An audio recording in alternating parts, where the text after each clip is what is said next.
Elements coming fast and hitting hard out of East Lansing today. Good evening, everyone. I'm Brian Sterling. And I'm Susan Shaw. Athletic Director Mark Hollis announcing in a surprise news conference that he is stepping down just 2 days after Michigan State University President Luana Simon resigned.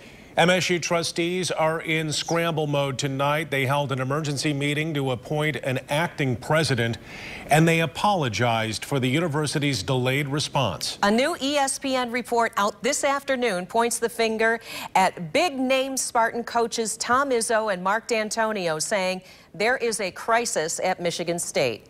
24 Hour News 8's Lindsay McComal has been on campus for all of today's developments, and she joins us live tonight. Lindsay.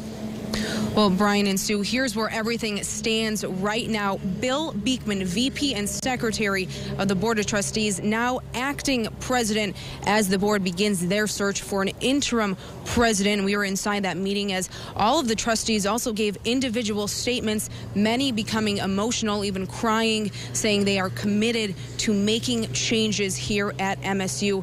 Meanwhile, as we reported today at noon, AD Mark Hollis is out. He also got emotional during that announcement. Today I'm announcing my retirement. This was not an easy decision for my family. And you should know, and you should not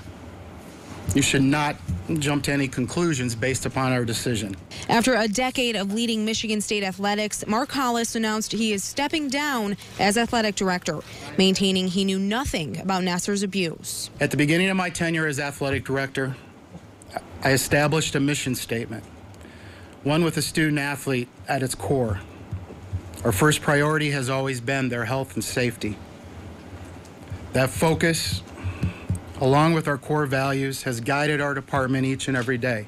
Mark, what about the two athletic trainers who were named by some of the survivors as brushing off allegations in the 90s, early 2000s, and the fact that they're still on staff? Is there any response to that? As I mentioned, there's much litigation occurring.